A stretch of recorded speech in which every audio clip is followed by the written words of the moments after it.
Once upon a time, in a small village nestled between towering mountains, lived a girl named Sarah.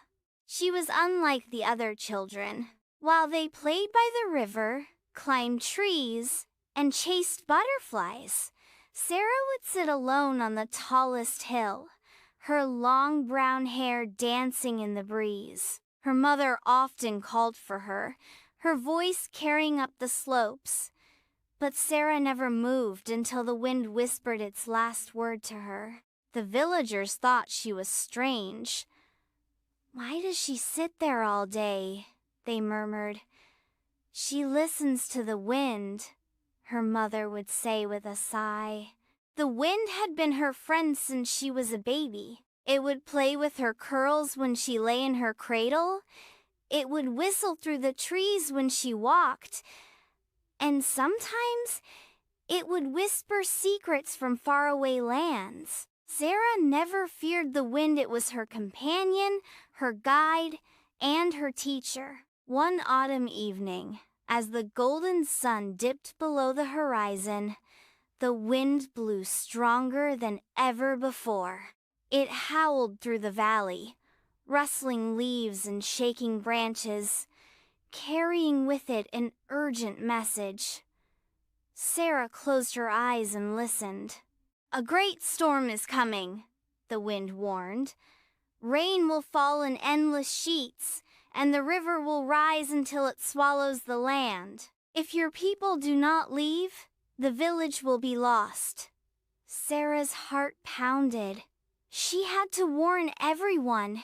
She raced down the hill, her feet barely touching the ground. When she burst into the village square, breathless, the villagers turned to stare. "A storm is coming, a terrible flood. We must leave before it's too late," she cried. The village elder, a man with a silver beard, chuckled.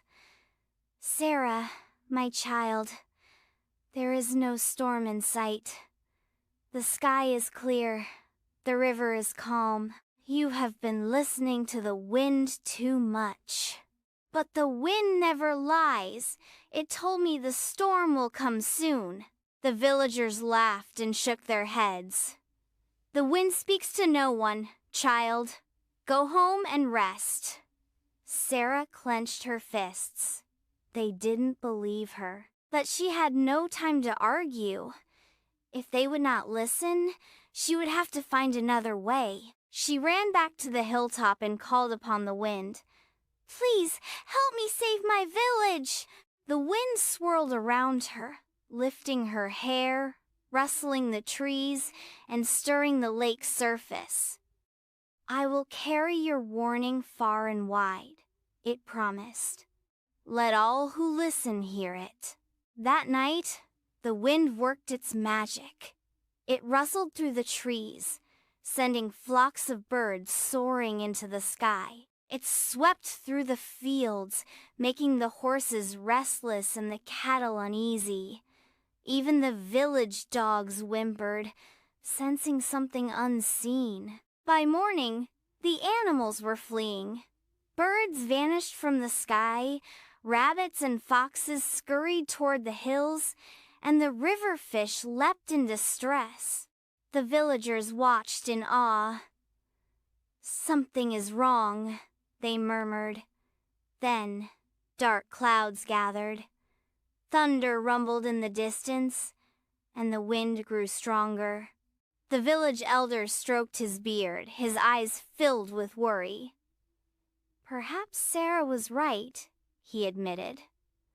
Suddenly, the rain came hard and fast. The river swelled within minutes, spilling over its banks. The villagers scrambled, realizing they had no time to waste. Grabbing their children and belongings, they ran for higher ground. Sarah stood on the hilltop, watching as the river swallowed the village. Homes were swept away, fields vanished beneath the waves, and the village square disappeared under murky water. Tears filled her eyes, but they were not tears of sorrow, they were tears of relief. The villagers were safe. When the storm finally passed, they returned to find nothing but ruins.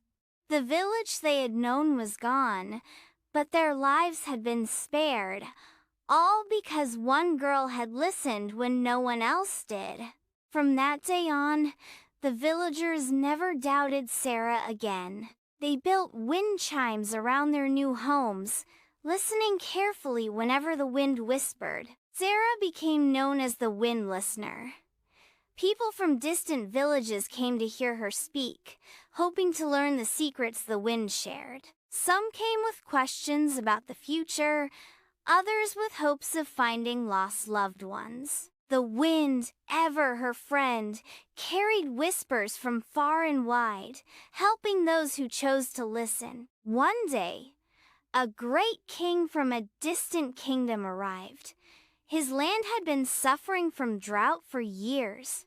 Rivers had dried up, crops had failed, and his people were starving. He knelt before Sarah and begged, "Please, great wind listener, ask the wind where we can find water." Sarah closed her eyes, listening to the wind's whispers. It told her of an underground spring, hidden beneath an ancient oak tree. "Dig beneath the roots of the oldest tree in your kingdom," she told the king. "There, you will find water." The king hurried home and ordered his men to dig. Just as Sarah had said, they found a deep, endless spring. His people rejoiced, and the kingdom flourished once more.